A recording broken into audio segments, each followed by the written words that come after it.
Hey everybody, so I got the platen out and I just wanted to take a minute to show you how the front feed rollers on here have decided to become flat, and that is no good. Let's see here.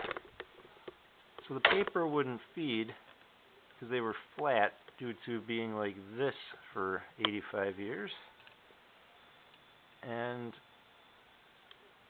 let me find a flat spot here. Anyway, there it is.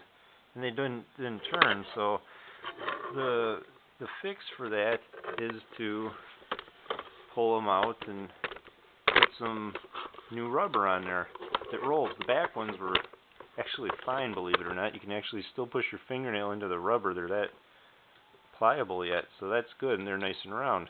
So we're just going to change the front ones here, but on the passenger side, I've already taken care of those two with red tubing. I had an old glass radiator check thing, and I took the hose off of that.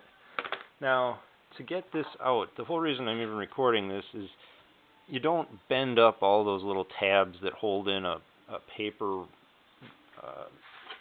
roller assembly. And yeah, I had the option of just taking one of these from another one, cutting it in half and sanding it down just a little bit, or maybe even just running it at that depth as well. So you have those options too. But when you've got options, you get to try a lot of things. So the way to get this out, I've got one of these forward-facing bite jaw type, and you just grab the bar in between where you can get at it right there, and you just give it a little bit of a pull. You're not clipping it. You're just biting it to pull it out. Try and walk it.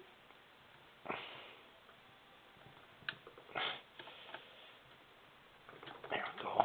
You're trying to walk it out just a little bit so that you can get it out here and start your pull. See how that's starting to pull out now? Of course, you drop one of your rollers into the typewriter. When you do that, there you go.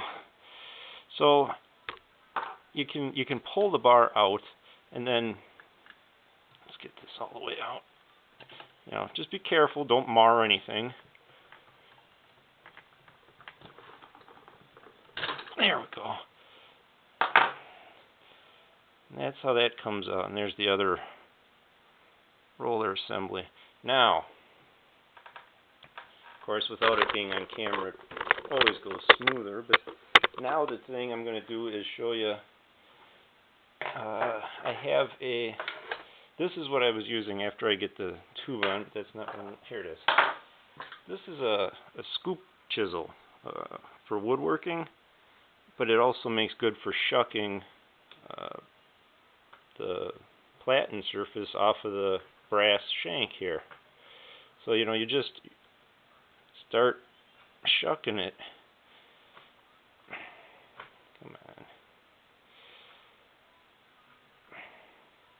There. And the scoop chisel has a hollowed out center, so you can kind of use that to your advantage in scraping here. There we go. And she's pretty much off of there now. And that is your core there. Now, of course,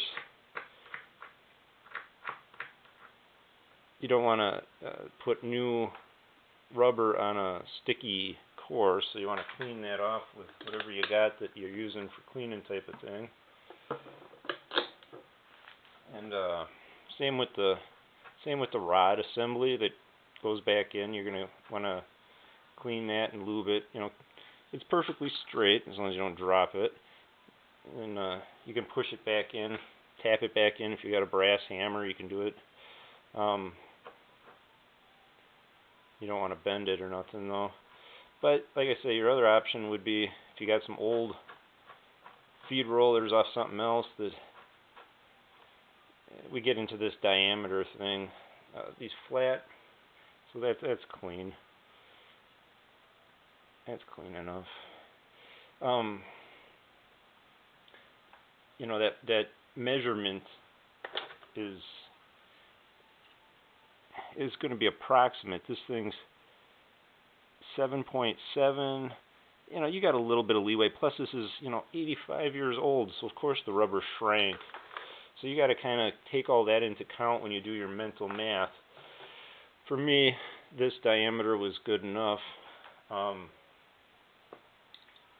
Just hit that with a little lube.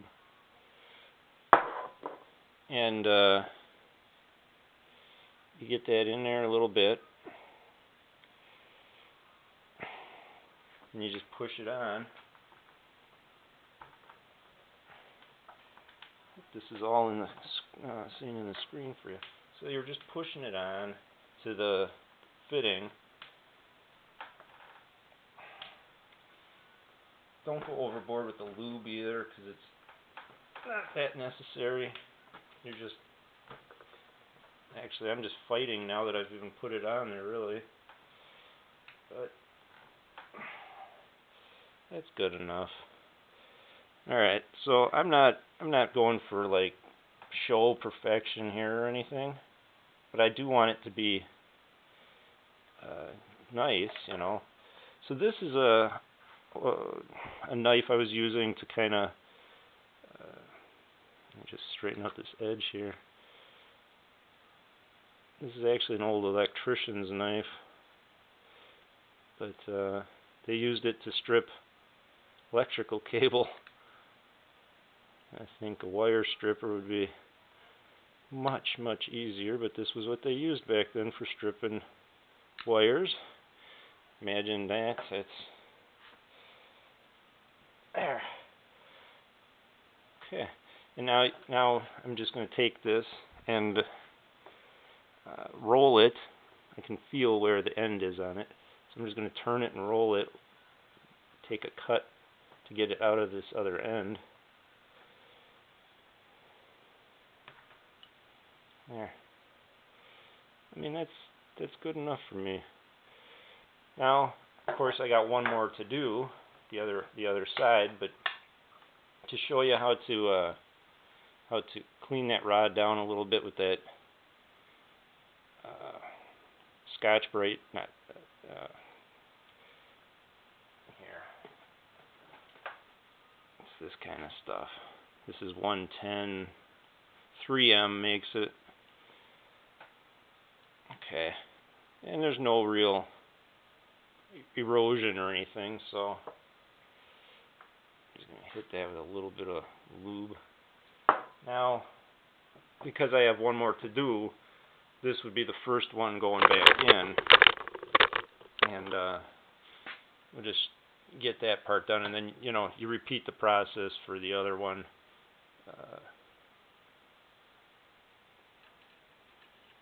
In assembly. So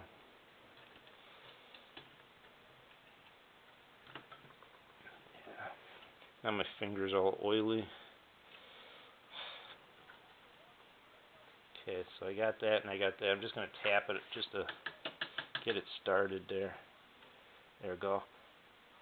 Now I'm just going to take it in a little bit because I still got to get that other one on. So you can see it's there, and there.